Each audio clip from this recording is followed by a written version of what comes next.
Assalamu alaikum everyone. My name is Taima Kiran and I am a clinical psychologist. So today we will talk about on an interesting topic.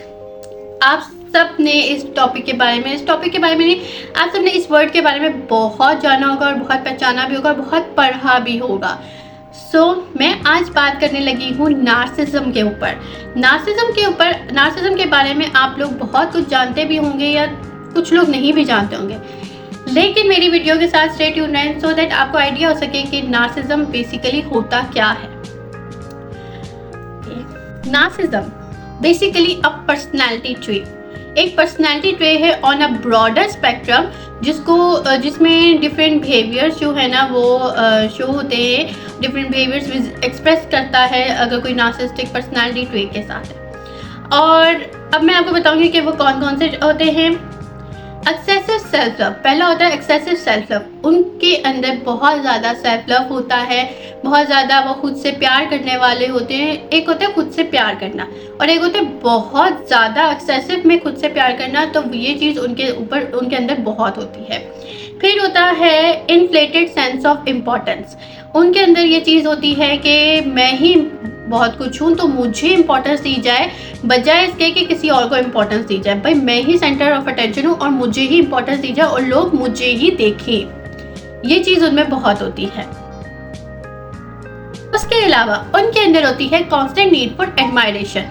Her time उनको तारीफ की ज़रूरत होती है. उनको होता है कि मेरी तारीफ की जाए और हर टाइम उनको वैलिडेशन की जरूरत होती है कि अगर वो कुछ कर रहे हैं या कोई इमोशन शो कर रहे हैं तो उसको वैलिडेट भी किया जाए और वैलिडेट हमेशा पॉजिटिव वे में किया जाए. उनको यही लगता है कि एक कांस्टेंट नीड होती है कि मुझे तारीफ की जाए और मुझे अप्रिशिएट किया जाए. और इसके अलावा लैक ऑफ एम्पैथी होती है. उनको दूसरों की फीलिंग्स, दूसरों के इमोशंस, दूसरों का पेन, दूसरों की तकलीफ़ें वो कुछ उनको नहीं समझ आता. उनको हमेशा अपना आप दिखता है, अपनी तकलीफ़ें दिखती हैं, अपना पेन दिखता है और अपनी फीलिंग्स और अपने इमोशंस दिखते हैं. सो उनमें ये चीज़ होती है कि वो लैक ऑफ एम्पैथी होती है. वो एम्पैथाइज नहीं कर सकते दूसरों के साथ. अच्छा, बाज़ औक़ात क्योंकि एक ब्रॉडर स्पेक्ट्रम है तो बाज़ औक़ात कुछ जो नार्सिसिस्टिक इंडिविजुअल्स होते हैं जो कि नार्सिसिस्टिक पर्सनालिटी ट्रेट्स के साथ होते हैं वो अक्सर कुछ ऐसे भी बिहेवियर्स डिस्प्ले करते हैं लाइक सेंस ऑफ इंटाइटलमेंट के उनके अंदर बहुत ज़्यादा मतलब अपना आप होता है, अपना आप सुपीरियर होता है, उनको अपना आप सुपीरियर लगता है बहुत ज़्यादा. और इसके अलावा उनमें मैनिपुलेशन भी बहुत ज़्यादा होती है. वो दूसरों को मैनिपुलेट करना जानते हैं और दूसरों को अपने मतलब के लिए हमेशा यूज़ करते हैं. तो ये चीज़ें जो है ना नार्सिसिस्टिक पर्सनालिटी ट्रेट्स के लोगों में होती है. अच्छा, अब जब मैं नार्सिसिज्म की बात कर रही हूँ, एक पर्सनालिटी ट्रेट है ब्रॉडर स्पेक्ट्रम में मैं इसकी बात कर रही हूँ नार्सिसिज्म की, तो आप लोगों के माइंड में एक और चीज़ भी आएगी जो हम लोग अक्सर उसको मिक्सअप कर लेते हैं. वो है नार्सिसिस्टिक पर्सनालिटी डिसऑर्डर. अब मैं आपको इन दोनों का डिफरेंस ज़रूर बताना चाहूँगी क्योंकि ये दोनों सेम चीज़ें नहीं हैं. Narcissism is something like that personality trait. Personality का एक ट्रेट है जो कि डिफरेंट बिहेवियर्स में शो होता है और ये ज़रूरी नहीं कि सारी सिचुएशंस में सेम वर्क करे. हो सकता है एक सिचुएशन में नार्सिसिज्म की पर्सनालिटी ट्रेट काम कर रही है और दूसरे सिचुएशन में काम करती है. आपको ये पता होना चाहिए कि पर्सनालिटी जो होती है ना वो डिफरेंट सेट ऑफ ट्रेट से बनती है. तो ज़रूरी नहीं कि एक इंसान में सिर्फ एक ही ट्रेट हो. और अक्सर ये भी होता है कि एक ट्रेट जो होता है ना वो सारे जो ट्रेट्स होते हैं ना उन सब पे भारी पड़ जाता है बेसिकली. तो इस तरह से नार्सिसिज्म पर्सनालिटी ट्रेट्स वालों का भी अक्सर ऐसे ही होता है, लेकिन हम इन्हें डायग्नोस नहीं कर सकते नार्सिसिस्टिक पर्सनालिटी डिसऑर्डर में. Narcissistic personality disorder is something else. It is called as mental illness. और मेंटल इलनेस जितनी कॉम्प्लिकेटेड है उससे ज़्यादा इतनी डिस्ट्रक्टिव भी है. तो हम किसी को इस तरह से डायग्नोस नहीं कर सकते कि वो नार्सिसिस्टिक पर्सनालिटी डिसऑर्डर के साथ है. नार्सिसिस्टिक पर्सनालिटी डिसऑर्डर बेसिकली क्या है? नार्सिसिस्टिक पर्सनालिटी डिसऑर्डर सिर्फ और सिर्फ प्रोफेशनल्स ही उसको डायग्नोस कर सकते हैं. और अगर मैं अभी प्रोफेशनल्स का जिक्र कर रही हूँ तो प्रोफेशनल्स से मेरा मतलब ये है कि जिन्होंने मास्टर्स इन क्लिनिकल साइकोलॉजी या पीएचडी इन क्लिनिकल साइकोलॉजी या साइडी इन क्लिनिकल साइकोलॉजी की होती है. और दूसरे वो प्रोफेशनल जिनका थोड़ा बहुत एक्सपीरियंस, काफ़ी ज़्यादा एक्सपीरियंस होता है पर्सनैलिटी डिसऑर्डर्स को ट्रीट करने में। तो ये वो प्रोफेशनल्स हैं या साइकोथेरापिस्ट हैं जो कि इसको डायग्नोस कर सकते हैं। इसके अलावा कोई भी पर्सन इंटाइटल नहीं है कि वो उसे डायग्नोस करे। और डायग्नोसिस ऐसे नहीं हो जाता है कि आपने नार्सिसिस्टिक पर्सनैलिटी ट्रेट्स लिए और डायग्नोस हो गया। ये ऐसे डायग्नोस नहीं होता। इसकी पूरी प्रॉपर डिटेल हिस्ट्री होती है, प्रॉपर असेसमेंट ली जाती है डिटेल में, देन आप डायग्नोसिस की तरफ जाते हो कि अच्छा इसको नार्सिसिस्टिक पर्सनैलिटी डिसऑर्डर है। डायग्नोस्टिक स्टैटिस्टिकल मैनुअल DSM-5 जो कि आजकल अभी चल रहा है, जो DSM की एक टाइप है 5, DSM प्रोफेशनल्स यूज करते हैं टू डायग्नोस मेंटल इलनेसेस। तो DSM-5 का जो नार्सिसिस्टिक पर्सनैलिटी डिसऑर्डर का जो एक क्राइटेरिया दिया हुआ है, सेट ऑफ क्राइटेरिया दिए हुए हैं, अगर वो फुलफिल कर रहे हैं तो नार्सिसिस्टिक पर्सनैलिटी डिसऑर्डर को डायग्नोस किया जाएगा। और नार्सिसिस्टिक पर्सनैलिटी डिसऑर्डर के सिम्टम्स जो होते हैं वो अर्ली एडल्टहुड से प्रेजेंट तक सेम रहते हैं। एक कंसिस्टेंट बिहेवियर पैटर्न होता है और मोर रिजिड उनका बिहेवियर पैटर्न होता है और बहुत ज़्यादा उनके मेल एडेप्टिव बिहेवियर्स होते हैं। वो सारा टाइम जो है ना मेल एडेप्टिव बिहेवियर शो करेंगे। तो नार्सिसिस्टिक पर्सनैलिटी डिसऑर्डर ये होता है। लेकिन अब जो मैं थ्रू आउट इस वीडियो में बात करूँगी वो नार्सिसिज्म के ऊपर बात करूँगी। और नार्सिसिज्म एक बेसिकली पर्सनैलिटी ट्रेट है और ब्रॉडर स्पेक्ट्रम में वर्क करिए, तो मैं उसके बारे में बात करूँगी अब सारी वीडियो में। और फिर आप देखेंगे कि हमारी सोसाइटी में किस तरह से ये प्रिवेल करिए, कैसे हमें इस तरह के लोग मिलते हैं और कैसे हम बाज़ औक़ात इनके विक्टिमाइज भी बन चुके हैं, मतलब इनके शिकार बन गए हम, इनसे जब हम मिले हैं तो हम इनके शिकार भी बन चुके हैं। और कैसे हमारे अंदर भी ऐसी ट्रेट्स हैं जो कि हमें ओवरकम करने की ज़रूरत है, क्योंकि हम बाकी दूसरों के लिए टॉक्सिक बन रहे हैं। तो अब मैं आप लोगों से ऐसे बिहेवियर्स या ऐसे एक्शंस डिस्कस करूंगी जो नार्सिसिस्टिक पर्सनैलिटी ट्रेट्स जो होते हैं, जो individuals with narcissistic personality traits के साथ होते हैं, वो शो करते हैं ऐसे बिहेवियर्स। और ज़रूरी नहीं है कि सारे के सारे वो शो करें, इनमें से कुछ कुछ वो शो कर सकते हैं और कुछ कुछ नहीं शो कर सकते। तो मैं आपसे डिस्कस करने लगी। पहला है एग्जैजरेटेड सेल्फ इम्पोर्टेंस। उनको, क्योंकि वो सेल्फ लव में बहुत ज़्यादा उनका एक्सेसिव सेल्फ लव होता है, तो इसीलिए उनकी सेल्फ इम्पोर्टेंस भी बहुत ज़्यादा एक्सैजरेटेड होती है। आपने कभी उनकी स्टोरी सुनी होगी तो उनकी स्टोरी में हमेशा हीरो वो ही होंगे और सर्वाइवर भी वही होंगे। लेकिन जब आपने उनकी स्टोरी लाइफ स्टोरी उनसे सुनी होगी तो हमेशा आपको ऐसा लगेगा कि हाँ यही है, इनसे तो अच्छा कोई हो ही नहीं सकता, यही है जो बेटर सर्वाइवर है या यही है जो बेटर हीरो हैं। लेकिन उन्होंने अपनी सेल्फ इम्पोर्टेंस को इतना एक्सैजरेटेड करके बताया होता है कि आपको वो पता ही नहीं चलता कि वो एक एक्सैजरेशन करें, that is not even true. तो ये चीज़ भी प्रिवेल करती है। इसके अलावा कॉन्स्टेंट नीड फॉर एडमायरेशन होता है, जो कि मैं आपको पहले भी बता चुकी हूँ कि उनको हर टाइम एडमायरेशन की, तारीफ की, एप्रिसिएशन की, इस सब की बहुत ज़्यादा ज़रूरत होती है और जब नहीं मिलती ना तो गुस्सा हो जाते हैं। और इसके अलावा उनमें लैक ऑफ एम्पैथी होती है, उनको दूसरों के इमोशन, दूसरों की फीलिंग्स, दूसरों की पेन, ये सब नहीं है, ये सब समझ ही नहीं आते उनको। तो बेसिकली उनके अंदर ये एम्पथाइज करने की जो स्किल है ना वो नहीं होती। और इमोशन रेगुलेशन तो उनको वैसे भी नहीं आती होती। तो इमोशन रेगुलेशन का बेसिक जब ये मेन पॉइंट स्किल है एम्पैथी, तो उनके अंदर ये भी चीज़ नहीं होती। अगला है एक्सप्लॉयटेटिव बिहेवियर।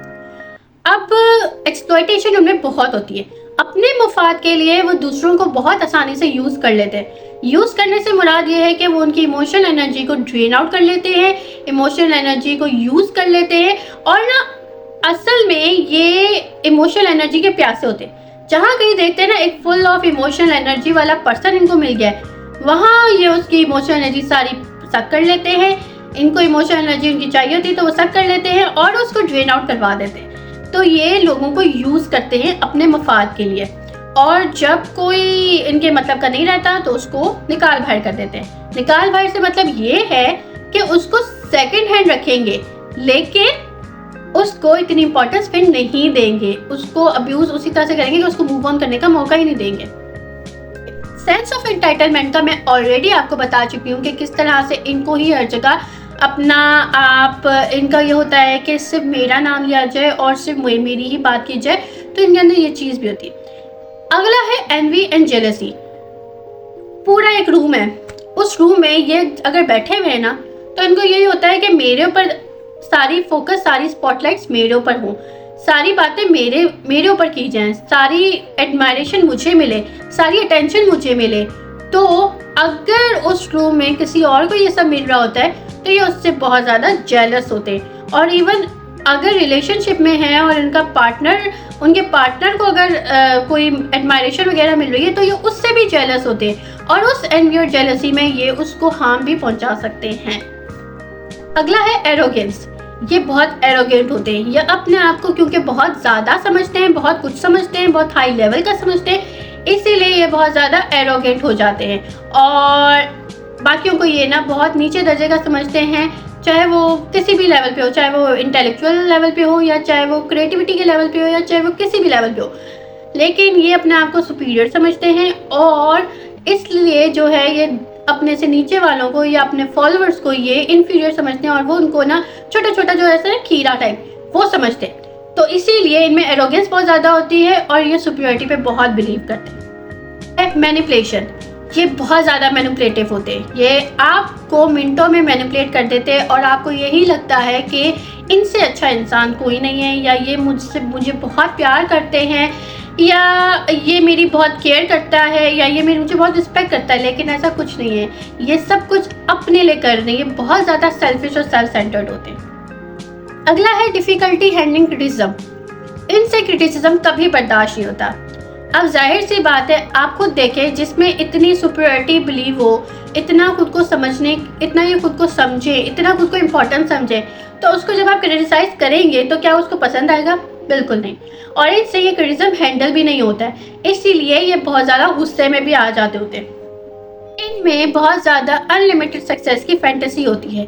एक होता है सक्सेस मिल जाना, अपनी मंजिल तक पहुँच के सक्सेस मिल गई। एक होते हैं जिनको अपनी मंजिल जो है ना वो मिल भी रही होती है ना, तो उनको होता है कि नहीं और मंजिल है मेरी, और सक्सेस चाहिए मुझे, और सक्सेस चाहिए। जितनी सक्सेस मिलेगी उतनी एडमायरेशन होगी, जितनी सक्सेस मिलेगी उतनी एप्रिसिएशन भी मिलेगी। तो एप्रिसिएशन जब मुझे मिलेगी तो मैं खुश हो जाऊंगा, और इनके खुश होने का कोई एंड पॉइंट नहीं होता। अगला है अटेंशन सीकिंग बिहेवियर। क्योंकि इनको सेंटर ऑफ अटेंशन रहने का इतना शौक होता है, तो इनको अगर अटेंशन ना मिले तो ये अटेंशन सीकिंग बिहेवियर में लग जाते हैं और इनको अच्छे से पता होता है कि अटेंशन सीकिंग मुझे कैसे किस तरह से लेनी है। अगर आपने बच्चे को देखा हो, एक छोटे बच्चे को, और देखा हो कि माँ अगर अटेंशन नहीं दे रही तो किस तरह के क्यूट एक्ट्स करता है अटेंशन लेने के लिए, इसी तरह से इनका भी यही होता है कि अटेंशन सीकिंग इनके अंदर बहुत ज़्यादा होती है। तो इस ट्रैप में आने की आपको ज़रूरत नहीं है। अगला है शैलो रिलेशनशिप।